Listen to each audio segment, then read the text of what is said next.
Tapi kalau tawakal, menyerahkan hasil akhir kepada Allah setelah ikhtiar, karena kita yakin kepadanya, dan kita juga yakin bahwa dia yang maha segala-galanya.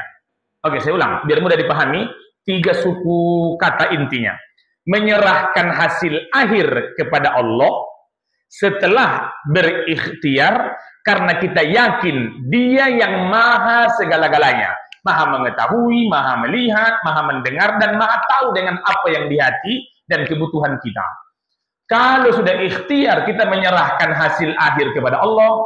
Dalam bahasa Arab, bahasa agama, namanya tawakal. Bahasa Al-Quran. Adik-adik catat, Ali Imran. Bukan Ali. Ali Imran, surat ketiga, ayat 159. Ayat ini menjelaskan bagaimana Allah mencintai orang-orang yang bertawakal. Ali Imran, surat ke-3, ayat 159. Mantap. Fabima rahmatin minallahi lintalahum. Jemaah. Oh jemaah. Dengan rahmat Allah, engkau berlemah lembut kepada mereka. Ini ajaran kepada kita Bapak Ibu dalam menyampaikan kebaikan, buatlah lemah lembut. Walau kunta fadzan gholizal qalbi lan faddu min haulik. Kalau engkau kasar, mereka akan menjauh. Fa'fu anhum wastaghfir lahum. Maafkan mereka, mohon ampunlah kepada Allah tentang dosa-dosa mereka. Wasawirhum fil amri. Bermusyawarahlah di setiap urusan. Faida azamta, kalau sudah bulat keputusan, fatawakkal Allah, bertawakkallah kepada Allah. Innallaha yuhibbul mutawakkilin. Allah mencintai orang-orang yang bertawakal.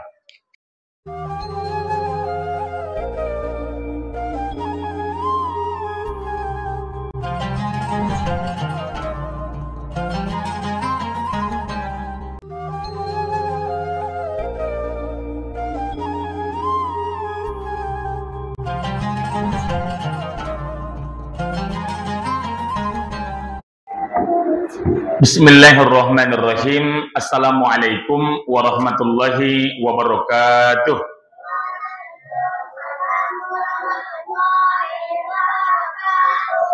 Alhamdulillah, nahmaduka ya man awdahta lana subulal hidayah wa azzahta ambasoirina gisyawatal giwayah wa nusalli wa nusallim ala man arsaltahu syahidan wa mubasyiran wa nadhira wa da'iyan ilallahi bi isnihi wa sirajan munira.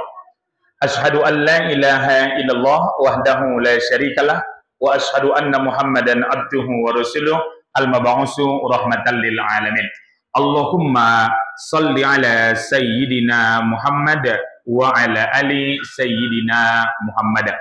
Sama-sama kita muliakan Bapak Imam kita, Imam Musholla Riyadul Jannah, yang mulia Bapak-bapak serta ibu-ibu jamaah rahimakumullah. Kita bersyukur kepada Allah dengan mengucapkan Alhamdulillahirabbil alamin. Alhamdulillah atas izin Allah kita bisa melaksanakan aktivitas, rutinitas dan juga kegiatan ubudiyah kita kepada Allah Subhanahu wa taala.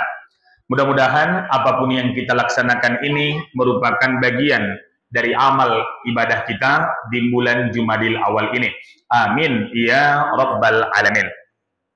Bersolawat kepada Nabi, Allahumma salli ala sayyidina Muhammad wa ala ali sayyidina Muhammad. Semoga kita semuanya dapat syafaah al-uzma dari Nabi sallallahu alaihi wasallam. Amin ya rabbal alamin. Ibu bapak jamaah yang mulia, kemarin kita membahas jenis amal ibadah. Yang pertama ada namanya ibadah qauliyah, ibadah yang lahir dari ucapan. Dan Al-Quran mengatakan itu, setiap ucapan kita dicatat oleh malaikat raqib dan malaikat atid. Itu pertanda yang keluar bisa yang baik, bisa yang buruk. Surat Qaf Dijelaskan Allah Subhanahu wa taala surat 50 ayat 18, A'udzubillahi minasyaitonirrajim. Bismillahirrahmanirrahim. Ma yalfizu min qaulin, apapun yang terucap dari lisanmu, illa ladaihi raqibun atid, melainkan semua masuk dalam catatan malaikat raqib, masuk juga dalam catatan malaikat atid, bertanda bisa yang baik, bisa yang buruk, dan kata-kata itu bisa juga menjadi ibadah. Contohnya qaulan sadida, kata-kata yang jujur, qaulan ma'rufa, kata-kata yang baik, qaulan karima, kata-kata memuliakan, qaulan maisura, kata-kata yang mudah dipahami, qaulan baligha, kata-kata yang tegas dan lugas, qaulan layyina, kata-kata yang lemah lembut. Sekarang yang mau kita bahas yang nomor 2, namanya ibadah qalbiyah. Kolbu artinya hati. Asal kata kolbu, kolaba.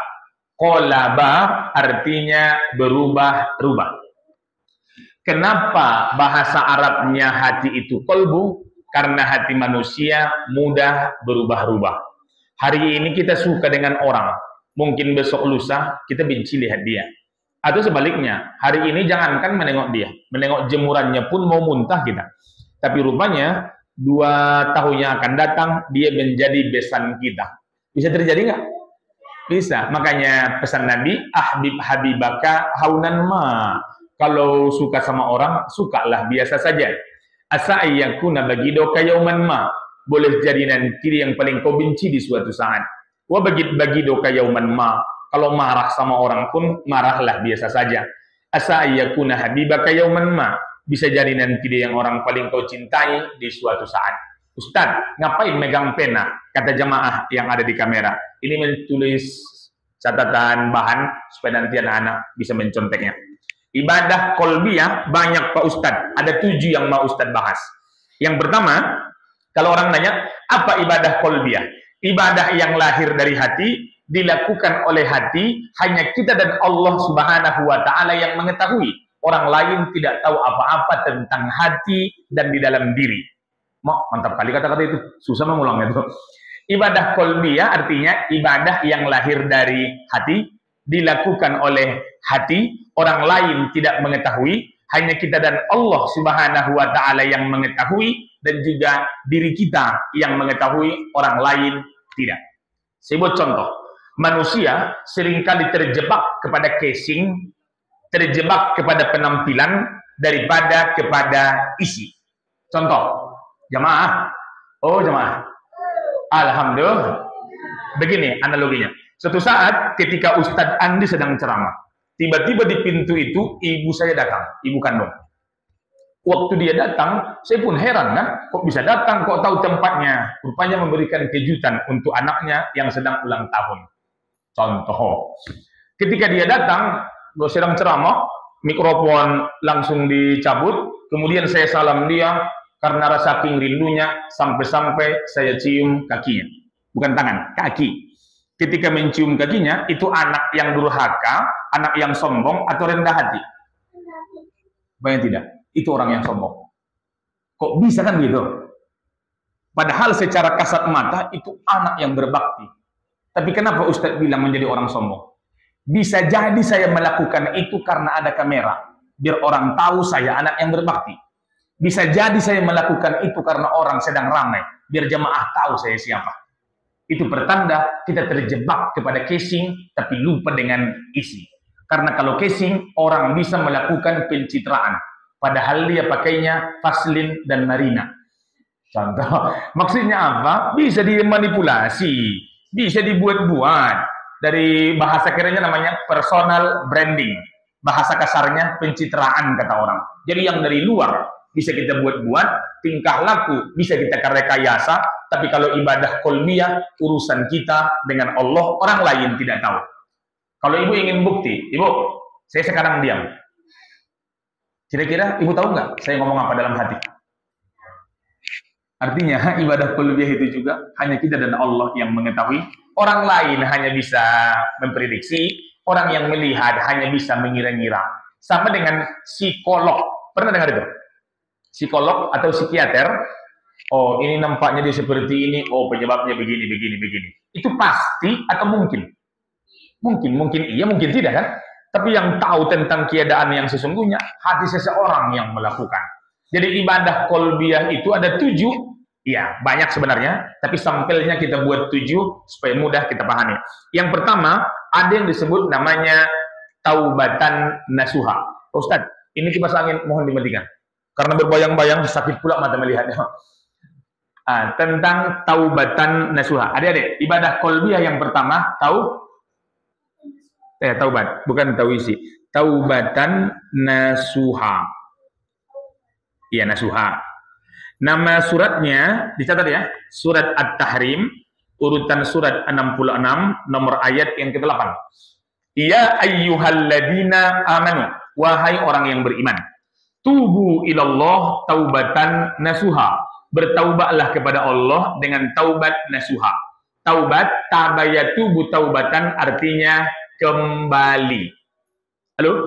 Taubat artinya kembali. Kembali kemana? Entahlah Pak Ustaz, yang penting kembali. Lahir kita ke dunia, bawa dosa atau suci? Suci. Itu waktu kita baru lahir sampai di dunia. Posisi pertama kita. Ketika sekarang umur 48, dosa bertambah atau berkurang? Bertambah. Kalau dosa bertambah, berarti kita jauh dari Allah atau dekat? Menjauh. Karena waktu kita lahir suci, kita dekat dengan Allah. Posisi pertama. Ketika melakukan dosa, kita menjauh dari Allah.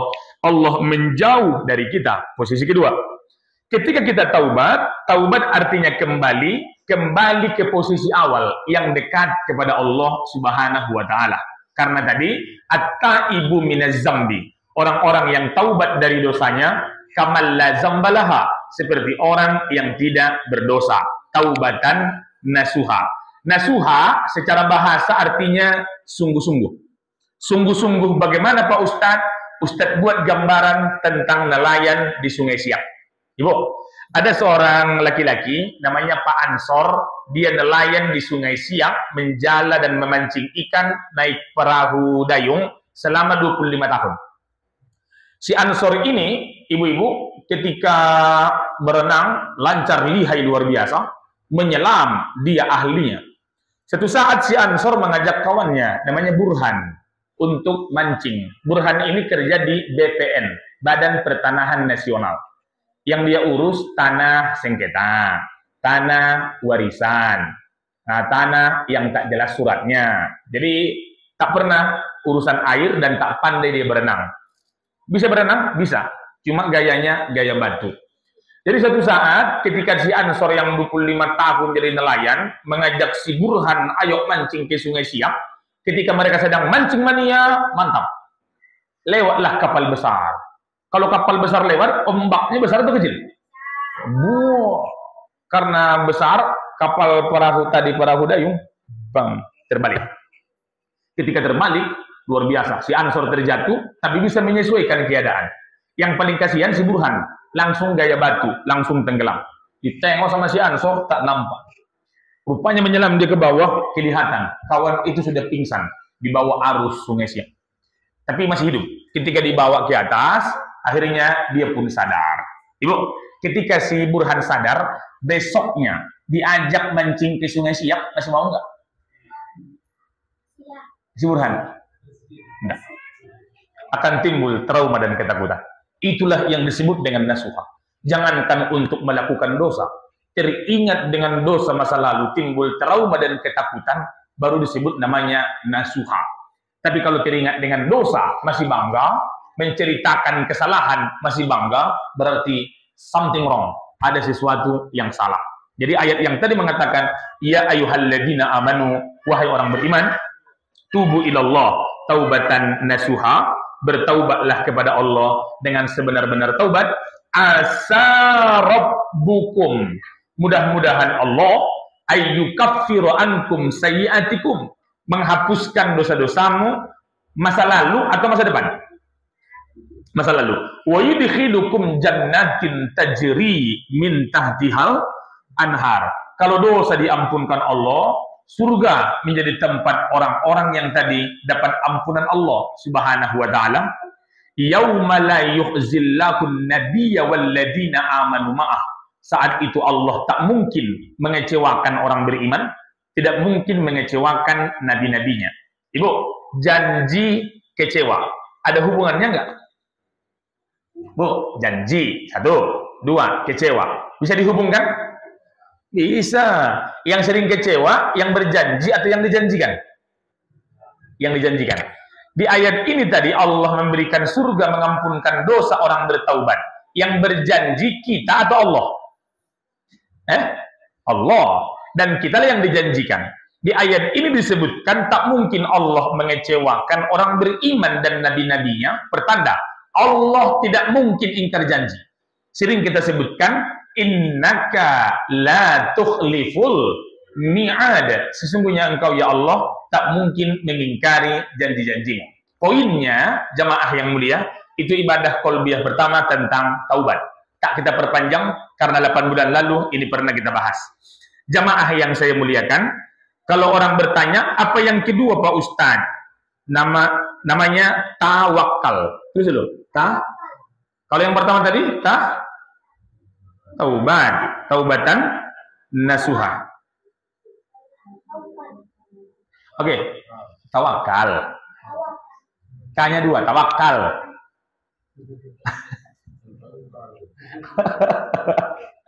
Oke, jamaah yang mulia.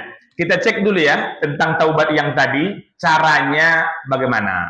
Ibu, cara taubat ba'ah. Surat Ali Imran, surat ketiga, ayat 135. Wallazina idza fa'alu fahishatan. Kalau ada orang berbuat dosa, berbuat keji, au zalamu anfusahum, atau berbuat zolim, yang pertama yang harus dilakukan 135 Pak. Ali Imran surat ketiga 135. Yang pertama dilakukan zakarullah. Ingat kepada Allah, maksudnya sadari yang kita lakukan adalah dosa sehingga timbul penyesalan. Ibu, mana duluan? Sadar dulu baru menyesal atau menyesal dulu baru sadar? Menyesal dulu baru sadar atau sadar dulu baru menyesal? Rupanya sadar dulu. Iya, karena ada kesadaran makanya menyesal. Dan menyesal itu bisa 2. Bisa menyesal karena keadaan, bisa menyesal karena kesadaran. Contoh, ada orang, katakanlah namanya si C. Dia hobi judi online. Rumah terjual. Mobil Kijang Innova Zenik terjual pula. Kulkas ludes semua. Yang terakhir mau dia jual mesin cuci, tapi tak ada yang membeli. Ketika duit habis, tergadai dan habis semuanya, dia pun termenung. Bahagia atau menyesal? Menyesal karena keadaan atau karena kesadaran? Ya, keadaan. Andaikan mesin cuci itu laku, masih dimainkannya juga main judi. Itu kalau karena keadaan. Tapi kalau menyesal karena kesadaran, walau kesempatan ada, modal ada, dia bisa melakukan, tapi dia memilih tak melakukan. Itulah makna kesadaran. Maksudnya, ingat kepada Allah, sadari dulu yang kita lakukan dosa, dengan itu kita akan menyesal, dengan itu pun kita akan meminta ampun. Ibu, selain lebaran, ibu pernah nggak minta maaf sama suami ibu? Satu orang, ulang lagi ya. Selain lebaran, pernah minta maaf sama suami? Pernah. Kenapa minta maaf? Bukan berbuat kesalahan, karena merasa salah. Walaupun dia berbuat salah, kalau tak merasa, minta maaf enggak? Mana ada? Dia minta izin sama suaminya pergi arisan jam 1, pulang jam 11 malam. Itu salah atau tidak? Salah. Tapi kalau istri tak merasa bersalah, dia akan jawab dengan cara seksama dan dalam tempo yang sesingkat-singkatnya. Dek, kenapa kau lama kali pulang jam 11 baru pulang? Kata istrinya, abang, aku baru sekali pulang jam 11, abang udah ngomel-ngomel. Abang kemarin 1 minggu nonton Piala Dunia, pulang jam 2 terus. Aku biasa aja, aku sekali, tampak kalian kesalahan. Jadi jamaah yang itu tidak akan meminta maaf kalau tidak merasa bersalah. Itu dulu yang kita miliki di sini. Ketika merasa berdosa pada Allah, timbul penyesalan. Ketika merasa berdosa pada Allah, maka yang selanjutnya, fastaghfaru lizunubihim, beristighfar dengan dosa-dosa yang kita lakukan, walam yusirru ala ma fa'alu wa hum ya'lamun, berjanji tak mengulangi dosa yang telah dilakukan. Ibu, berjanji pada diri atau pada orang lain? Rupanya tidak, berjanji kepada Allah. Tadi pilihannya nggak ada. Ibu, kalau berjanji kepada diri, begitu mudah kita mengingkari. Contoh, ada orang namanya Siti Zubaidah. Siti Zubaidah, dia naik ke atas timbangan, berat dia 97 kilo. Tingginya cuma 159. Itu dia besar atau kecil itu? 159 loh, Ibu. Oh, besar. Ditengoknya timbangan 97 kilo. Kata dia, mulai hari ini saya akan diet. Saya berjanji dalam hati. Berapa lama kira-kira bertahan itu? Kalau berjanji pada diri mudah kita mengingkari. Nampak es krim langsung mainkan. Nampak makanan gratis itu lagi lebih mantap. Tapi kalau berjanji kepada Allah, akan ada perasaan bersalah dalam hati ketika melanggar. Jadi tadi cara orang mau taubat, Ali Imran surat ketiga ayat 135. Pertama, sadari dulu yang kita lakukan dosa sehingga timbul penyesalan.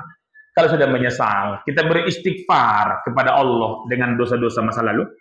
Kalau sudah beristighfar, hati ini pun berjanji tak mengulangi dosa yang kita bertaubat darinya. Oke, sekarang adik-adik, yang kedua tadi namanya tawakal. Apa namanya? Ya, tawakal. Coba cek ya, tawakal. Artinya secara bahasa menyerahkan. Dan itulah asal kata tawakal, wakil. Sama hurufnya. Tawakal hanya menambah ta di pangkal. Wakala, wakil. Ibu, oh ibu, menyerahkan. Aku tak bisa datang ke Riyadul Jannah, ku serahkan kepadamu, kaulah yang menggantikanku ke sana. Kata si Andi kepada seseorang. Biasanya dia menyerahkan kepada orang tadi karena dia yakin atau karena ragu. Yakin, maka kita kuserahkanlah kepadamu, kaulah nanti yang menggantikan saya wirid. Itu biasanya asal kata wakala. Tapi kalau tawakal, menyerahkan hasil akhir kepada Allah setelah ikhtiar, karena kita yakin kepadanya dan kita juga yakin bahwa Dia yang maha segala-galanya. Oke, saya ulang biar mudah dipahami. 3 suku kata intinya. Menyerahkan hasil akhir kepada Allah setelah berikhtiar, karena kita yakin Dia yang maha segala-galanya, maha mengetahui, maha melihat, maha mendengar, dan maha tahu dengan apa yang di hati dan kebutuhan kita. Kalau sudah ikhtiar, kita menyerahkan hasil akhir kepada Allah. Dalam bahasa Arab, bahasa agama, namanya tawakal. Bahasa Al-Quran. Adik-adik catat, Ali Imran. Bukan Ali. Ali Imran, surat ketiga, ayat 159. Ayat ini menjelaskan bagaimana Allah mencintai orang-orang yang bertawakal. Ali Imran, surat ke-3, ayat 159. Mantap. Fabima rahmatin minallahi lintalahum. Jemaah. Oh jemaah. Dengan rahmat Allah, engkau berlemah lembut kepada mereka. Ini ajaran kepada kita Bapak Ibu dalam menyampaikan kebaikan, buatlah lemah lembut. Walau kunta fadzan gholizal qalbi lan faddu min haulik. Kalau engkau kasar, mereka akan menjauh. Fa'fu anhum wastaghfir lahum. Maafkan mereka, mohon ampunlah kepada Allah tentang dosa-dosa mereka. Wasawirhum fil amri. Bermusyawarahlah di setiap urusan. Faida azamta. Kalau sudah bulat keputusan, fatawakkal Allah. Bertawakkallah kepada Allah. Innallaha yuhibbul mutawakkilin. Allah mencintai orang-orang yang bertawakal. Oke, Ibu, ustadznya disikoh. Begini, biar kita paham tadi ayat itu. Saya terjemahkan ya, ibu nanti sebutkan mana yang duluan. Dengan rahmat Allah, engkau berlemah lembut. Kalau engkau kasar, mereka menjauh darimu. Maafkan mereka, minta ampun kepada Allah dengan dosa-dosa mereka, bermusyawarahlah di setiap perkara. Apabila sudah bulat keputusan, bertawakal kepada Allah. Allah mencintai orang-orang bertawakal. Ayat yang tadi menjelaskan, usaha dulu baru tawakal, atau tawakal dulu baru usaha? Usaha dulu. Oke, kita cek ya. Di ayat yang tadi, mau baca dengan Quran. Angkut ya.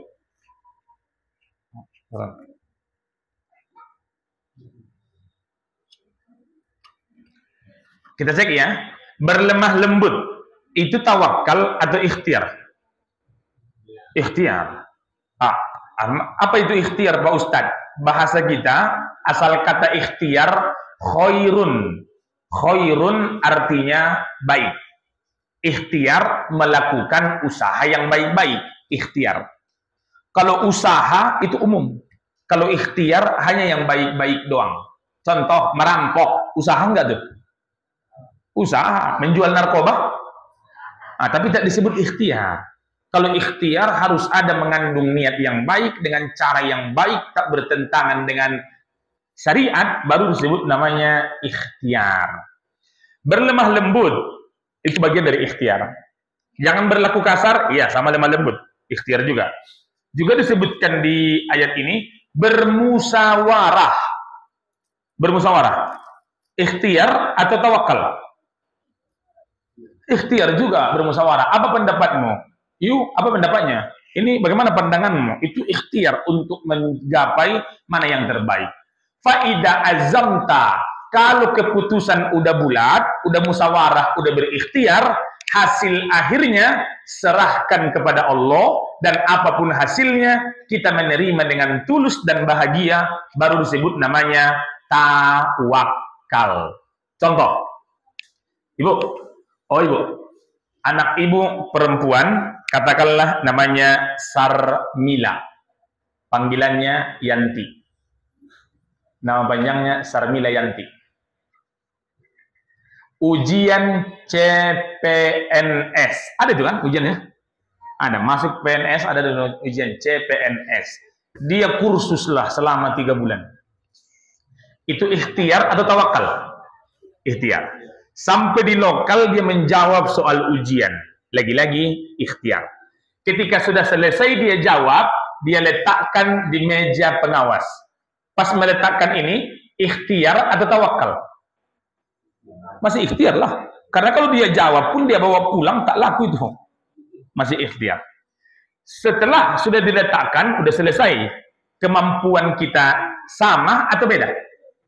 Beda. Ikhtiar itu melakukan yang baik-baik sedaya kemampuan. Di luar kemampuan kita menentukan hasil, itu di luar kemampuan kita. Bagaimana hasilnya? Di luar kemampuan, kita pun berserah kepada Allah. Sesudah diantar ujian, dalam tahajud pun dia bermohon, ya Allah, berikan yang terbaik. Ya Allah, luluskan aku masuk CPNS. Ujian 420 orang. Yang diterima 15 orang. Yang kalah 405 orang. Doa, bermunajat, bahkan membaca Yasin 41 namanya. Supaya masuk PNS.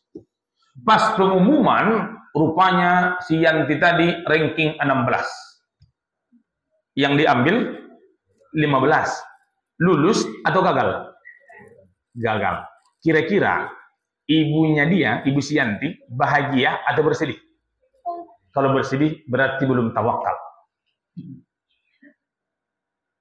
Karena kalau berhasil kita bahagia, kalau gagal bersedih, apa bedanya dengan orang yang tak bertuhan?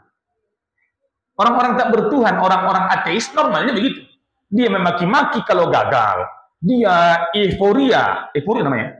Berbahagia hore-hore. Hore dalam bahasa Inggrisnya, dalam bahasa Rusia, hurra. Bahagia kalau berhasil. Kalau kita juga seperti itu, sedih ketika gagal, bahagia ketika berhasil, di mana tawakal itu? Kalau tawakal tadi, ikhtiar sudah, kemampuan sudah dikerahkan, doa sudah dipanjatkan. Andaikan gagal, berbahagia. Andaikan berhasil, berbahagia, karena kita yakin inilah yang terbaik menurut Allah, walaupun mungkin tidak terbaik menurut keinginanku. Jadi jamaah yang mulia, orang bertawakal tak pernah mengecam keadaan. Orang bertawakal tak pernah menyesali proses. Orang bertawakal selalu meyakini bahwa apa yang Allah takdirkan itulah yang terbaik untukku. Jadi tadi ketika anak Sianti lulus, ibunya namanya Markona. Sianti datang melapor dengan wajah lesu. Ma, aku ranking 16. Ibu yang bertawakal ngomong, kalau kau tidak lulus, jangan nangis, jangan sedih, ibu tetap bangga denganmu. Rezekimu tidak di sini, mungkin di tempat yang lain. Kalau tak masuk kau CPNS, engkau akan masuk nanti diterima di Pertamina. Keren nggak? Di pom bensin. Itu Pertamina juga kan? Kalau yang kecil namanya Pertamini. Kalau yang kecil. Tapi orang tua yang bertawakal, tak di situ rezekimu akan ada di tempat yang lain. Ibu juga 49 tahun umur, sehari tak pernah PNS, tapi tetap bisa hidup di dunia. Tetap berbahagia, jangan menyesali keadaan. Itu kalau bertawakal.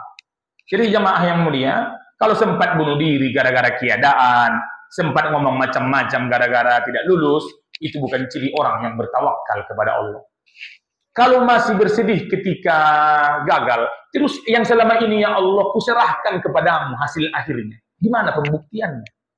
Kalau memang betul kita tawakal, walau berhasil, bahagia.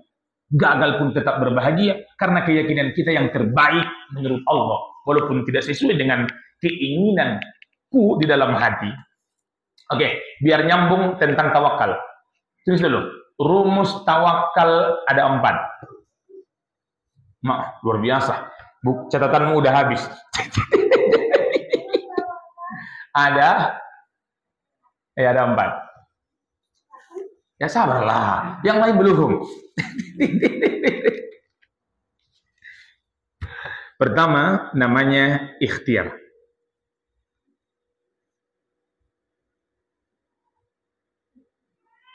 Satu, ikhtiar.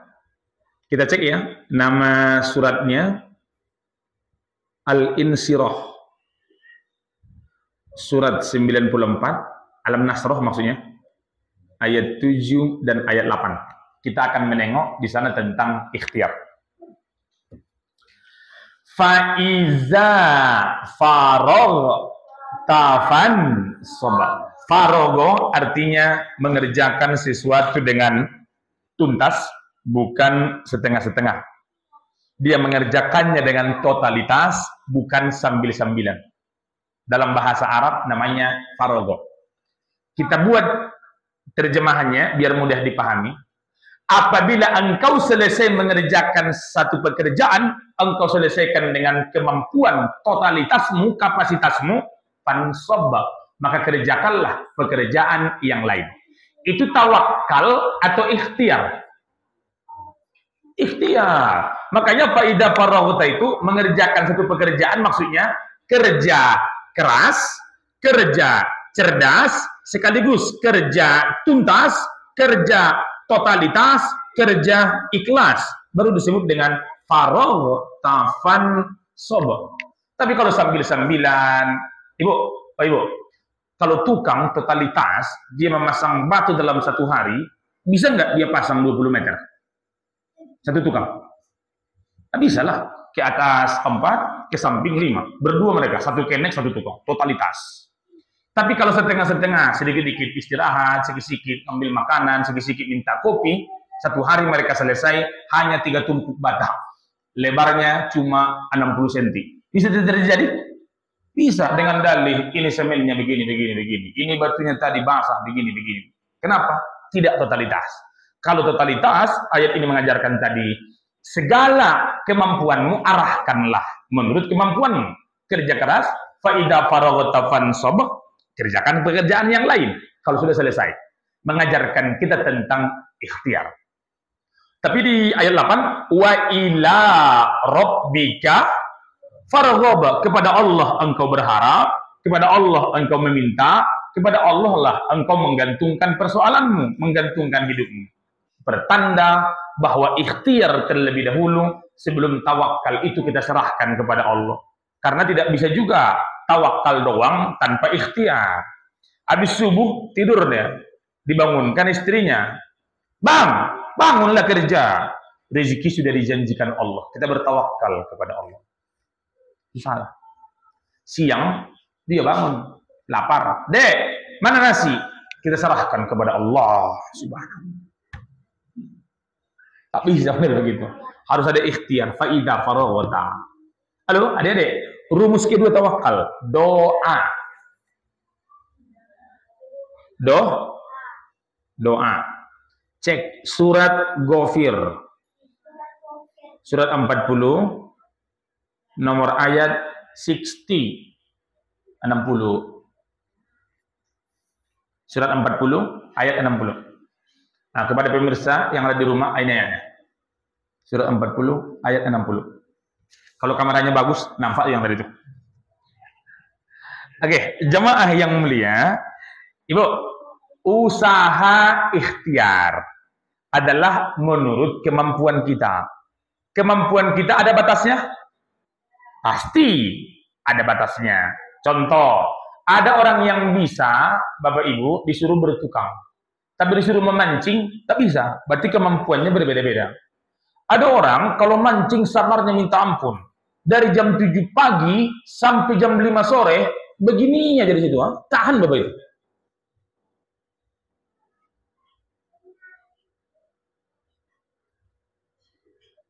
Bang, mancing mania, mantap katanya.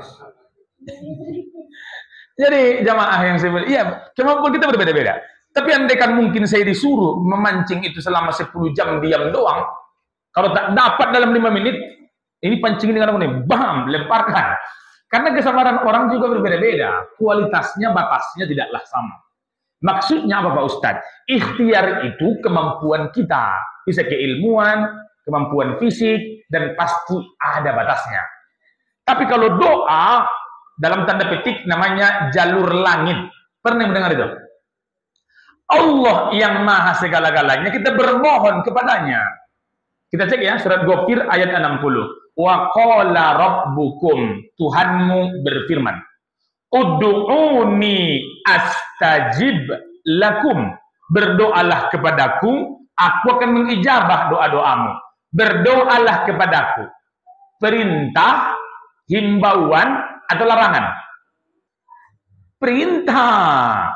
Hamba-hamba Allah diperintahkan berdoa, bermohon kepada Allah. Innal ladina yastakbiruna min ibadati. Orang-orang yang menyombongkan diri dari ibadah kepadaku, sayadkhuluna jahannam madakhirin. Kumasukkan ke dalam neraka jahanam secara hina. Ibu, begini maksudnya. Saya mau mengucapkan bismillah, mau tidak, tetap hasilnya segitu juga, kata dia. Saya mau berdoa, mau tak berdoa, kalau kerja tetap gajian segitu juga. Jadi ngapain mengucapkan nama-nama Tuhan? Kenapa harus berdoa kepada Allah? Kata orang yang tidak beragama. Tapi Quran mengingatkan kita, engkau lemah, mintalah kepada yang maha kuat. Engkau pelupa, minta kepada dia yang maha mengetahui. Engkau tidak tahu apa-apa yang akan datang. Bermohonlah kepada dia yang tahu dengan segala-galanya. Jadi, Ibu, sadar atau tidak, kalau kita sudah kepepet, sedang takut, panik, kita akan menyebut nama Allah. Sendirian tengah malam, jalan jam 1 malam, naik motor Mio dari Pasar Minas menuju Pekanbaru. Di tengah jalan diikuti orang dari belakang. Takut nggak? Ngapain kita saat itu? Berdoa. Kalau sedang panik, doa yang tak berkaitan pun kita baca juga saking paniknya. Rabbana atina fid dunya hasanah wa fil akhirati hasanah wa qina adzabannar. Allahumma barik lana fima razaqtana wa qina adzabannar. Allahumma laka sumtu wa bika amantu wa ala rizqika aftartu bi rahmatika ya arhamar rahimin. Allahumma inni a'udzubika minal khubuthi wal khaba'is. Kenapa semua terucap itu? Saking paniknya. Jadi kita tahu kemampuan motor Mio dibandingkan dengan RX King yang mengejar, tak mungkin sama. Tapi kita bermohon kepada Allah, walaupun dia cepat, tapi Allah Subhanahu wa Ta'ala yang menyelamatkanku, Allah yang menolongku. Bagaimana dia mau mengejar? Bisa saja ban dia kempes, atau bisa saja mereka ngantuk, dan seterusnya. Maksudnya jemaah, sampai ke Rumbai diikutinya. Ketika sampai di Rumbai, berhenti depan Indomaret, berhenti. Dia pun berhenti. Kenapa kau ikuti aku dari tadi? Aku takut jalan sendirian, Bang. Makanya ku ikuti abang dari belakang. Rupanya dua-duanya sama-sama takut. Tapi dua-duanya sama-sama baca doa. Yang di belakang berdoa enggak? Berdoa juga, ya Allah, mudah-mudahan Bapak ini sampai ke Pekanbaru. Jangan sampai nanti dia masuk simpang di Palas, nanti aku jalan sendirian di simpang bingung. Jadi jamaah yang mulia, artinya kemampuan ikhtiar kita terbatas. Bermohonlah kepada Dia yang maha segala-galanya. Rumus yang ketiga, terus ya. Kalau sebelum hasil, ikhtiar dan doa. Ketika hasil udah keluar, nomor 3, nomor 4, syukur dan sabar. Adik-adik, syukur, nomor 4 namanya sabar. Dan ya, syukur nomor 3.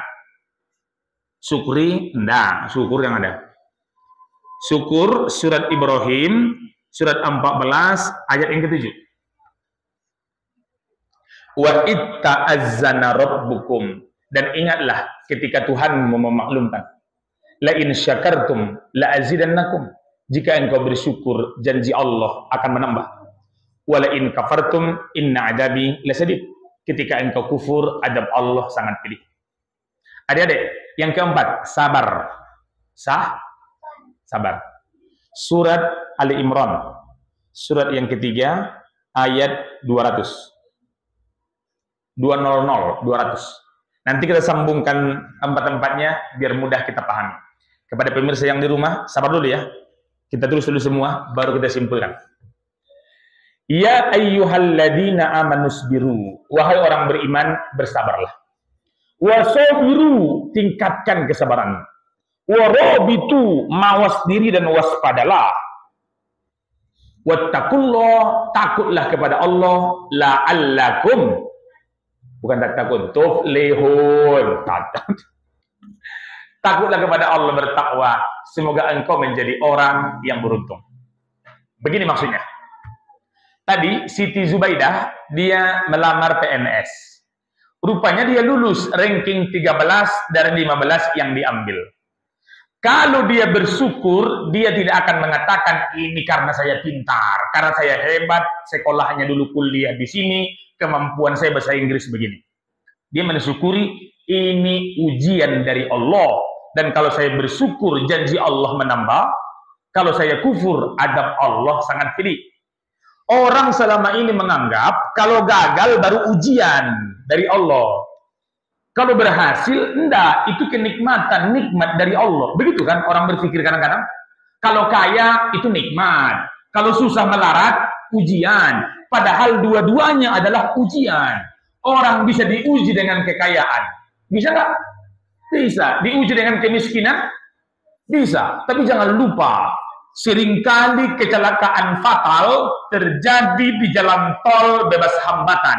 Jalan lebar 15 meter, orang pun larinya kencang 120 km per jam, sekali menabrak pembatas, bam, meninggal.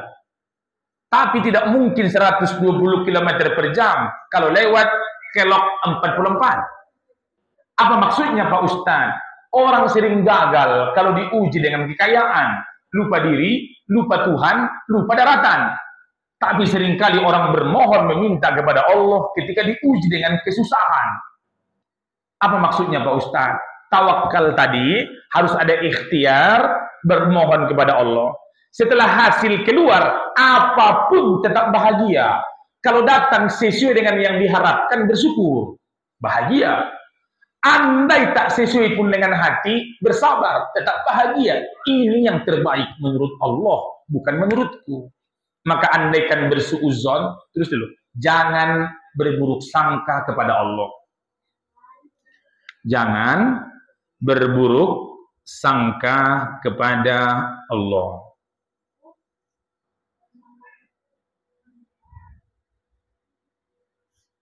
Udah? Surat Al-Baqarah.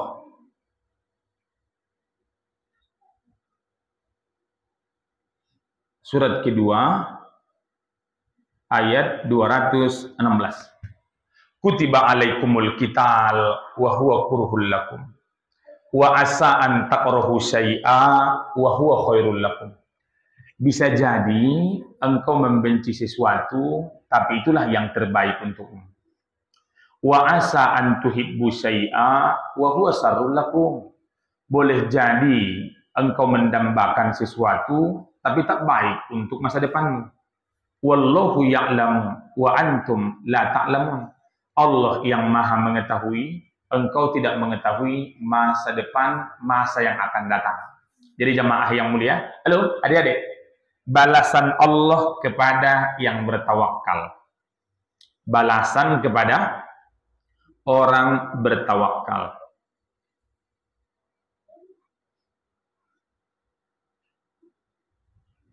Nama suratnya At-Tolak.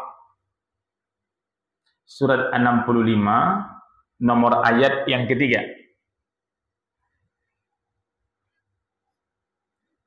Apa namanya tadi? Surat At-Tolak, surat 65, ayat 2 dan ayat 3. Kita mulai dari ayat 2 ya, di ujung.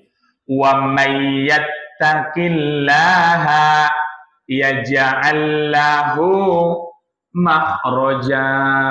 Orang bertakwa kepada Allah diberikan jalan keluar ketika ada masalah.